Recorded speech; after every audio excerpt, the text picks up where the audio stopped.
misinformation sometimes, which is coming from everybody. It's, no one has a monopoly on it.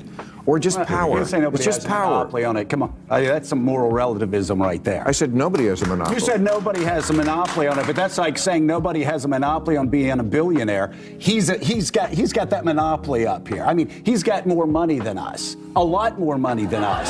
So, I don't get the... You don't get it? I don't know what point you're making. The right thinks that the left is in a very different place with free speech than they have been before, and they're not wrong.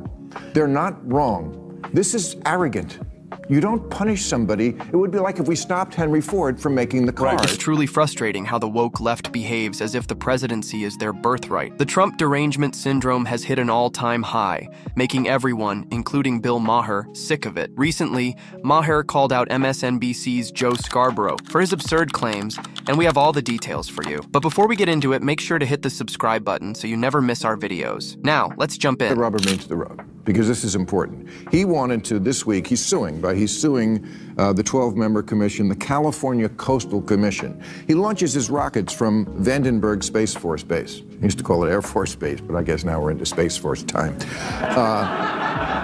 He wanted the proposal to expand the number of launches. Okay, again, one of the most impressive companies, an American company. He wants a little more, give it to him. No. The commission, some bureaucrat, said nope, and this is the reason why. Commissioner Carol Hart saying, we're dealing with a company, the head of which has aggressively injected himself into the presidential race and made it clear what his point of view is. Yes, because he lives in America, and he can do that.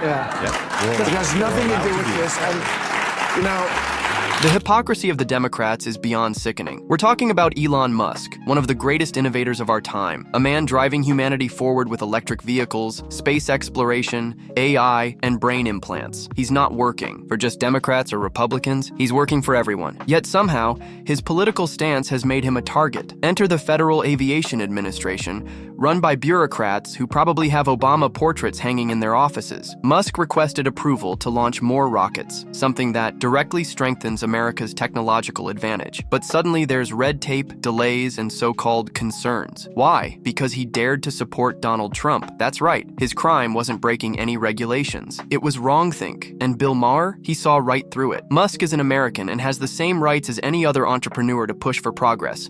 But here's the real question. Why did Musk, a lifelong Democrat, switch sides? Because the party of science and innovation morphed into the party of wokeness, censorship, and cancel culture. And if there's one thing Elon Musk won't tolerate, it's a leash. Thinks that the left is in a very different place with free speech than they have been before, and they're not wrong. They're not wrong. This is arrogant. You don't punish somebody. It would be like if we stopped Henry Ford from making the cars because we didn't like what but can you take one anecdotal example? One idiot, right? Truly an idiot to stop. This is not an idiot. This is someone with power. An idiot with power is not unusual. Okay, but that's... Oh, but...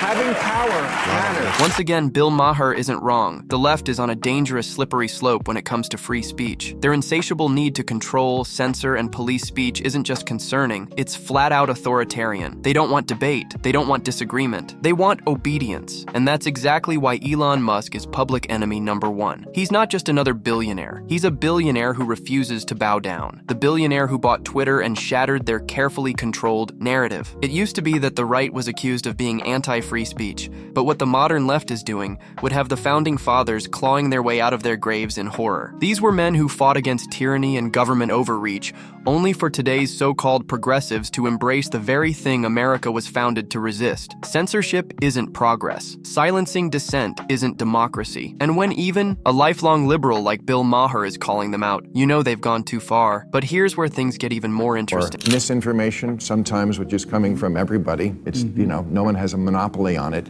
Or just power. You're saying nobody has a monopoly on it. Come on. That's some moral relativism right there. I said nobody has a monopoly. You said nobody has a monopoly on it, but that's like saying nobody has a monopoly on being a billionaire. He's got that monopoly up here. I mean, he's got more money than us. A lot more money than us. So, I don't get the... You don't get it? I don't know what point you're making. Exactly. I'm struggling to understand Joe Scarborough's point. if he even had one. But am I surprised? Not at all, because that's the woke left's entire playbook. Talk in circles, throw around big words, and hope no one notices the contradictions. So Scarborough, MSNBC's so-called serious thinker, claims the right has a monopoly on misinformation. Bold claim. But when Bill Maher pushed back, Scarborough's big game-changing example was Mark Cuban. Mark Cuban? Sure, Cuban was the richest guy on that panel, but does that suddenly make him the ultimate authority on wealth? America has plenty of billionaires, more than I can count on my hands and feet combined. So, like Maher, I have no clue what Scarborough was even trying to argue. And let's be honest, misinformation exists on both sides. No party, no ideology, no media outlet is completely pure, but pretending your side is a beacon of truth while the other is drowning in lies? That's not just dishonest, it's peak hypocrisy. And that, my friends, is Scarborough's true specialty. I don't know what point you're making. Well, you're saying it's both sides, isn't it? Well, there is no doubt. There's no misinformation. There's some disinformation from the left, but comparing it to what Donald Trump spews out every day, every week, comparing it to what Elon Musk is spewing out, unfortunately, on X, you sound like Brett Stevens now, with all due respect. It's a joke. That's a real-time And you sound like him, who looks like Rachel Maddow. Or This is hypocrisy at its finest. MSNBC, the self-proclaimed beacon of truth, wants you to believe that Donald Trump and Elon Musk have a monopoly on disinformation. Because of course, the woke media never lies, right? Remember when they swore that Hunter Biden's laptop was just Russian disinformation? They pushed that false narrative so hard, you'd think they had the FBI on speed dial. Turns out, it was real. But by the time they admitted it, the damage was done, and the truth was conveniently buried under layers of media spin. Then there was the Steele dossier. MSNBC hyped it up like it was the holy grail of Trump-Russia collusion. They dissected it, swore by it, and turned it into primetime news. Then, it crumbled, completely debunked. Did MSNBC apologize? Of course not. They just moved on to the next narrative. And let's not forget how they mocked the COVID lab leak theory, calling it a wild conspiracy, and ridiculing anyone who questioned the official story. That is, until intelligence agencies started taking it seriously. Suddenly, MSNBC had amnesia. But sure, tell me again how only Trump and Musk are the ones spreading misinformation, when there are countless examples of MSNBC doing exactly that. Now, here's where it gets interesting. MSNBC has a house policy of portraying itself as the ultimate guardian of truth, even when reality says otherwise. And here we go again. Another MSNBC host, John Heilemann, pushed the same tired narrative until Russell Brand called him out. John, I've not known you long, but I love you already. But I have to say that it's disingenuous to claim that the biases that are exhibited on Fox News are any different from the biases exhibited on MSNBC. It's difficult to suggest that these corporations operate as anything other than mouthpieces for their affiliate owners in BlackRock and Vanguard. And unless we start to embrace, and also, mate, like just spiritually, if I may use that word in your great country, we have to take responsibility for our own perspective. This Trump, and probably Elon Musk, derangement syndrome isn't just some random hysteria. It's a well-oiled machine, carefully designed to turn them into public enemy number one. The goal? Strip them of influence, paint them as villains, and make sure the public sees them as dangerous. Remember when Musk made a simple gesture, and the media immediately twisted it into a Nazi salute? No context, no benefit of the doubt, just instant, full-blown outrage. Or how about the never-ending comparisons between Trump and Hitler? Every speech, policy, and move he made, some journalist was right there to scream, "This is how Hitler started." This isn't just news reporting, it's a full-scale propaganda campaign. The woke media doesn't inform, they cherry-pick, distort, and fabricate to keep Trump and Musk in a constant public trial. And if facts don't fit their narrative, they'll just move the goalposts. The mission is clear: derail the MAGA movement, silence opposition, and push their own political agenda, truth be damned.